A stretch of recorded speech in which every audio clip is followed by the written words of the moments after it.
So এই মুহূর্তে আমরা খুব বেশি কথা বাড়াবো না। আমি সরাসরি চলে যাব আজকের প্রথম যে মেইলটি আমার হাতে রয়েছে সেটিতে। আসসালামু আলাইকুম রাতুল ভাই, আশা করি ভালো আছেন। আমি শাফিন রহমান, বাড়ি সুন্দরগঞ্জ, গাইবান্ধা।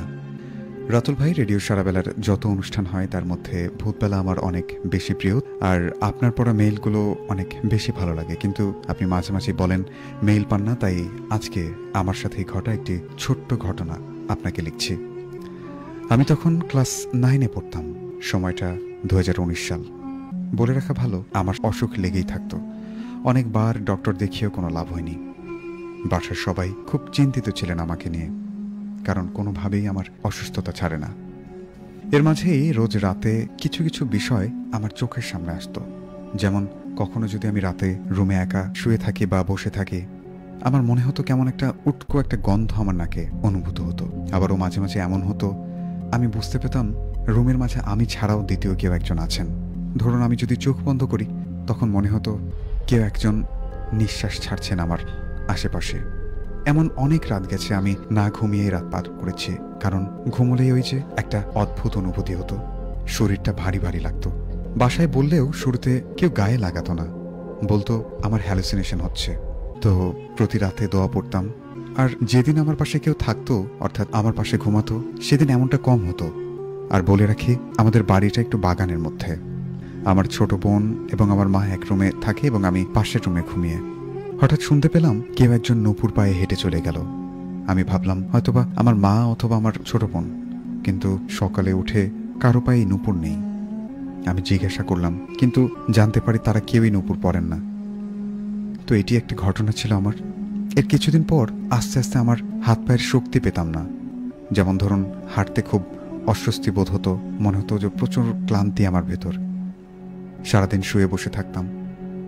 একদিন রাতে আমার বাবা বাড়িতে ছিলেন না, ঘুমিয়েছিলাম। হঠাৎ ঘুম ভেঙে গেলে দেখি আমার রুমের শোকেসের ওপর যেখানে কোরআন শরীফ রাখা, ঠিক সেইখানে একটা কালো বড় মুখওয়ালা একটা লোক আমার দিকে এক দৃষ্টিতে তাকিয়ে আছে। চোখ ঘোলাটে হলেও একটু ক্লিয়ারভাবে দেখার চেষ্টা করলাম। তার একটু পাশেই দরজা বরাবর কি যেন একটা আমার দিকে এগিয়ে আসছে। এখনো ভুলতে পারিনি ওই চেহারাটা। আমি অনেক চেষ্টা করেও আমি মা করে ডাকতে পারিনি। তৎক্ষণাৎ আমার মুখ থেকে কোনো শব্দ বেরোচ্ছিল না। প্রচণ্ড ভয়ে আমি চোখ বন্ধ করেছিলাম। মাঝে মাঝে চোখ মেলে দেখছিলাম সেই অদ্ভুত কালো অবয়বটি আমার দিকে তাকিয়ে আছে এবং ধীরে ধীরে আমার দিকে এগিয়ে আসছে। অনেক চেষ্টা করে আমি দোয়া পড়তে লাগলাম। দেখলাম দোয়া পড়ার পর জোরে জোরে কথা বেরোচ্ছে। ঠিক তখনই আমি আমার মা বলে চিৎকার করে উঠি। তখন আমি খুব অসুস্থ ছিলাম। সিদ্ধান্ত নিলাম হুজুরের কাছে যাব। যেদিন সিদ্ধান্ত নিলাম সেদিন রাতে আমার রুমের জানালা খোলা ছিল।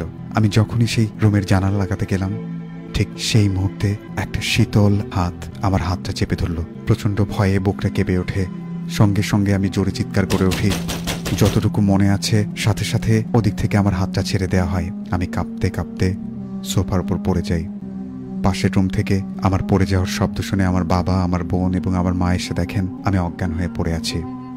সেদিন রাতে আমার আর জ্ঞান ফেরেনি। সবাই খুব চিন্তায় ছিলেন। এর পরদিনই হুজুরের কাছে যাওয়া হলো। হুজুর আমাকে দেখে বললেন, জিন এখনো তোমাকে আসর করেনি, তবে একটা বিষয় বলে রাখি, তোমাদের সকলকেই খুব সাবধানে থাকতে হবে, কারণ তোমাদের বাড়ির উপর দিয়ে জিনরা প্রতিনিয়তই যাতায়াত করে। আমাকে যখনই দেখতে পায়, জানালা খোলা থাকে, ওরা আমার স্বপ্নে আসে। হুজুর ওই জিনদের ডাকলে ওনারা ভয়ে আসেননি। হুজুরের দেয়া তেল, পানি পড়া এগুলো ব্যবহার করি এখনো। ধীরে ধীরে আমার অসুস্থতা কমে যায়। এরপর কিছু বিক্ষিপ্ত ঘটনা আপনাকে বলি রাতুল ভাই। আমার বাড়ির পাশে, অর্থাৎ আমার বাড়ির পিছে বাগান মতো একটা জায়গা আছে। গভীর রাতে অদ্ভুত অদ্ভুত কিছু ডাক শুনতে পাওয়া যায়। আবার কেউ কেউ বেশি রাতে বাগানের পাশ দিয়ে গেলে একটা মেয়ে কণ্ঠে কান্নার আওয়াজও শুনতে পায়। এসব বিষয় প্রতিনিয়তই ঘটতে থাকলে একজন বড় হুজুরের কাছে যাওয়া হয়। বাগানটা অনেক খারাপ বলে আমাদেরকে জানান। বলেন এই বাগানটা অনেক খারাপ, প্রচুর জিনের বসবাস রয়েছে এখানে। তিনি আরো বলেন, অনেক আগে নাকি এখানে একটা কবরস্থান ছিল, যেখানে অনেক অজানা ব্যক্তির লাশ দাফন করা হয়েছিল। এমনি একদিন এলাকার একটা মহিলা বাগানে খড়ি আনতে গিয়ে দেখেন কুকুর মতন দেখতে একটা অদ্ভুত প্রাণী মাটি খুঁড়ে হাড় চিবিয়ে চিবিয়ে খাচ্ছে। সেটা দেখে তিনি অজ্ঞান হয়ে পড়ে যান সেখানে। পর থেকে আমার সাথে আর কোনো সমস্যা হয়নি, কারণ আমি ঢাকা চলে আসি। তবুও বাড়িতে আসলে এখনো মাঝে মাঝে এমন কিছু ঘটনা শুনি ওই বাগান নিয়ে। তারপর উনি ওনার নাম ঠিকানা লিখেছেন শাফিন রহমান, সুন্দরগঞ্জ গাইবান্ধা থেকে। আশা করি আপনাদের ভালো লেগেছে ঘটনাটি। এই মুহূর্তে দেখছি অসংখ্য মানুষ আমাদের সাথে যুক্ত হয়ে গেছেন আমাদের ফেসবুক লাইভে।